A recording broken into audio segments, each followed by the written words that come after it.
So yeah, IGN actually did a good thing and updated the disclosure policies regarding sponsored content. This is by Billy D, also known as One Angry Gamer. I would really recommend this site. Oh damn, I forgot to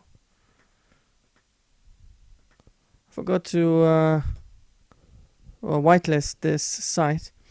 But yeah, anyways, because IGN, as we know, done some shitty shit in the past, and now they've updated their policies again. Let's read the article.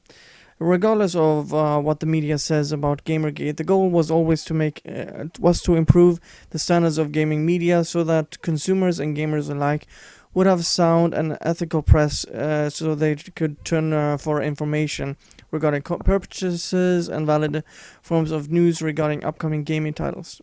I completely agree with this, because for me, what I've always advocated for have been ethical standards, and I have no issues if you have friendships or anything like that. If you're having paid sponsorship, anything, as long as you disclose this, you don't treat your audience as sheep or crap, and you make anti-consumer articles as well, and you lie to your audience. He continues. Gamers simply want disclosures and honesty regarding ties to subjects being reported on from the media. Exactly. Well, some sites, I don't know how to say that, quest and updated their disclosure policies. Other sites double down and attack their audience. One site that surprisingly took steps and continues to take steps to improve their ethical standard is Sif Davis's IGN. It flew under the radar when it originally occurred, but a concerned reader who regularly tracks ethical policies and updates from big and small gaming and media outlets alike alerted us to the fact that on November 17th, 2016, IGN updated their disclosure policies with their disclosure page, which is a really good thing. On the new disclosure page, they state, if you see content on the IGN website that does not carry one of these disclosures, it is purely editorial content that was produced by IGN editorial without any advertiser involvement. Advertisers can target ads around content they want to be associated with. That's why you might see Microsoft's ads around Halo review.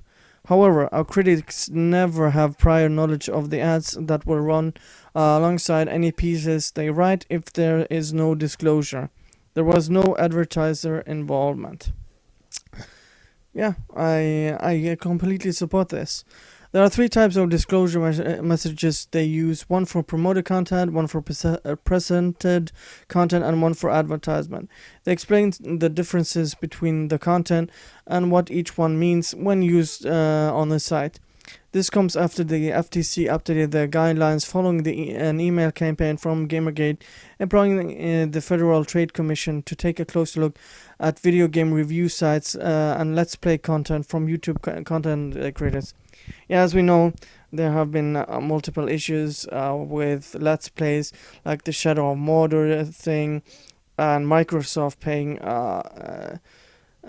people to use a tag, and there have been multiple issues with not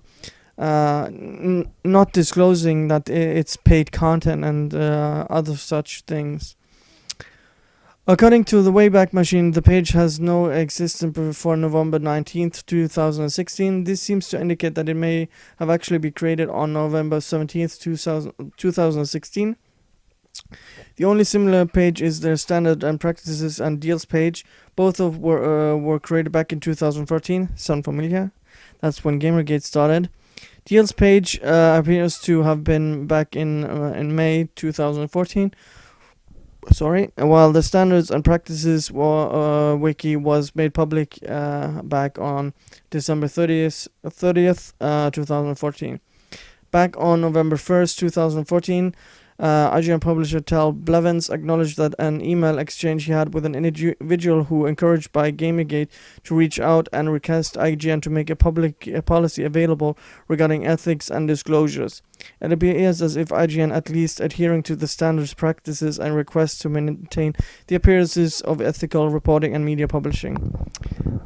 This is the exact opposite thing that GameSpot did when I tried to reach out to them and actually try to make them revise things. So good on them. I actually commend IGN on this, and I actually encourage you guys to visit this site if you want gaming news or anything similar to this. So yeah, thank you guys for watching, and see you guys next time. Bye.